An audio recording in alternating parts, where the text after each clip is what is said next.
So, ayan. So, nandito po tayo sa ating Jonathan Dale Subs room.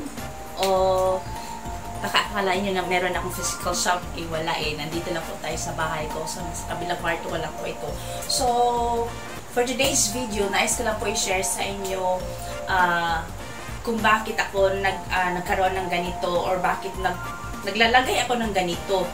Kasi, I'll explain to you further.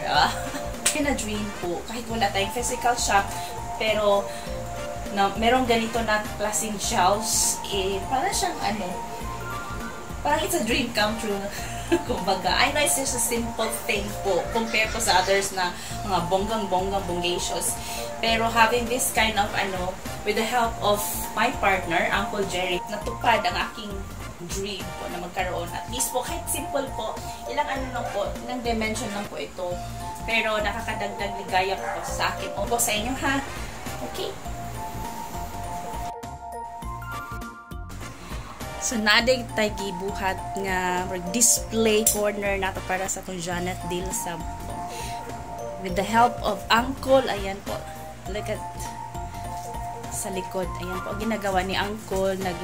Gumagawa siya ng display made in glass po. At saka isang steel bracket. Steel man yung pipes, no? Steel din siya, no? Isang steel bracket from DIY. Ayan. Para eto sana ang intention ko na gusto ko sana yung transparent ang display niya pa ng mga items. But good luck lang. Let's find out lang kung anong final output dito pa sa ginagawa ni Uncle. Ayan po. So, nandito po tayo sa kwarto. Sa kwarto ko, sa kabilang kwarto po. Ayan po. Ayan, tingnan yung ginagawa ni Uncle. Thank you, Uncle.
Singa na ni L bar? Saan na siya? Angle bar? L bracket? Okay. Kay 14 naman kay L bracket among napalit from DIY. Tanawa ka ng mga tags diha DIY mo na siya. Ang isa ni pila ganito. Nabi presyo diri. Nabi presyo. Pila gito vibes? Mga 30 plus, no? 30 plus each bracket. 30 plus kay nabayaran ng mga 400 plus kay 14 brackets naman na mong napalit. And then karon I decided na mo siyang 16 kay mo 8 ka glass walo pintura magudto na dala ni Uncle niya. Naman siya i-spare isa. Ikat ipareha nag size ani nga kay ambisyosa man si auntie.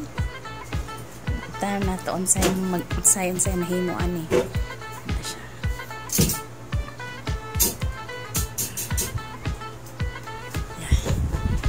Kay ang ideal is kani untang na mga kani siya hindot unta og i-plaster na ko siya di ba. Unsay maayo vibes. Mura sa gan ba? Magtina department store ba? So ba ik. Well, unsa ang pagbarug.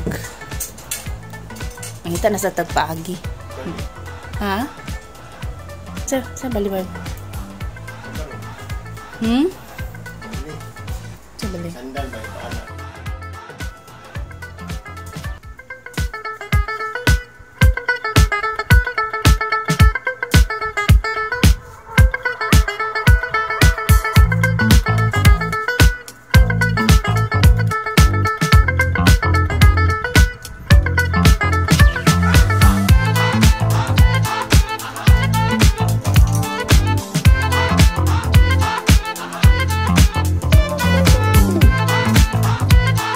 Call.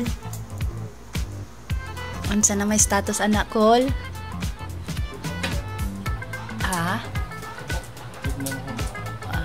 Thank you so much call.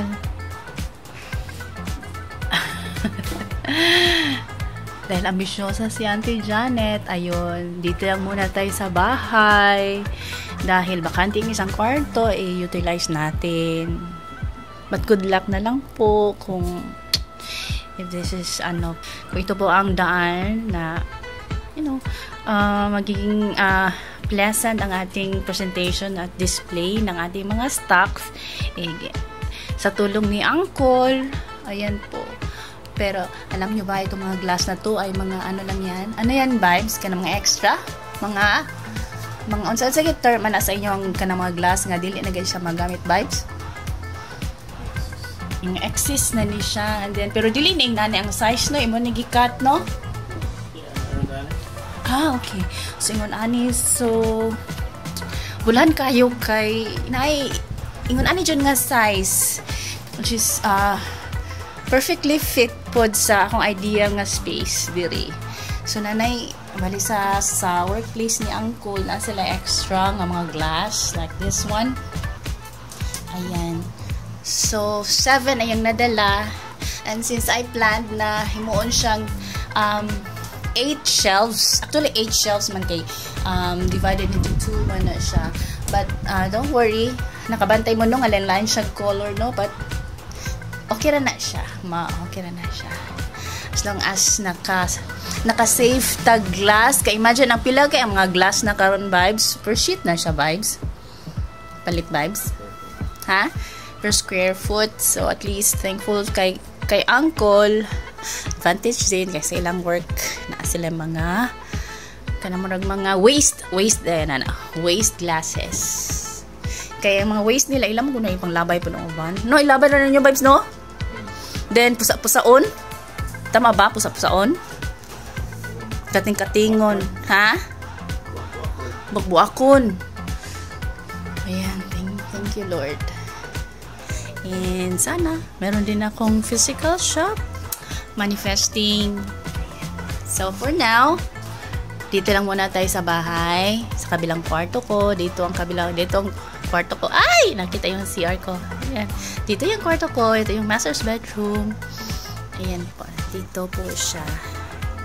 Ayan. Thank you so much, Uncle. Ano yan, Uncle? Silalang? Silan. Pati silan, basta naka-save ta. Kanilang yun atong gasto kani siyang mga bracket. O sensi term ko ng bracket ba? Nakalimot ko vibes? L bracket. Gipalit ni naman sa DIY. Ayan. That 30 plus na. Nakalimot ko pilang plus. Basta 30 plus. And then 14 ka bracket ang gipalit. Ayan. But kung ideally 16 giday ka bracket. So check na mo niya ami oras narami sa DIY. Actually ang DIY karon daghan na kayo daghang branches na, so duol na aton sa insular vibes. Ipakita na ko na inyo ang output, final output. So yes, thought ko simple pero okay na at least. makuan ni siya, mo magunin sila ang original. Kung ni siya i-display na. Tinapagay diri o. Ha? Sa likatan. Tanaw na mo display. Kaya ako mga intention, kani silang mga footwear na to or any items. Ako mo na siya ko.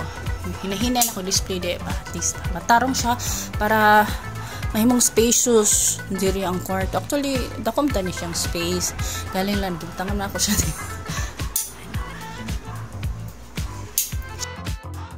Para si Uncle sa luyo, busy kaya na siya. So, time check. So, mga 11 AM takaron. Ganyan na pala si Uncle Gasugo diha. Iyan po.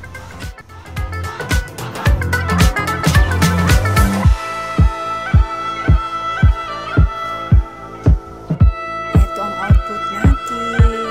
So, baka na-wonder kayo. Ay, ang ganda. Parang meron tayong physical shop, no? Yan.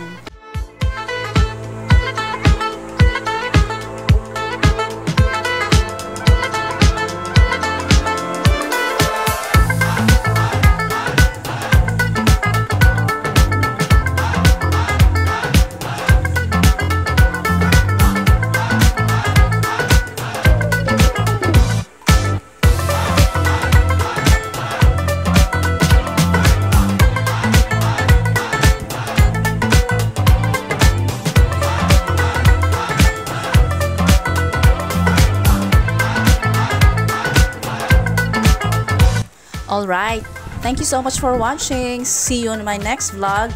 Please don't forget to like and follow us here on Facebook page, Life Hacks Janet, and also my other Facebook page, which is Janet Deals Out. And also don't forget to subscribe on my YouTube channel, Janet Perater Pelayo. Thank you so much. God bless everyone.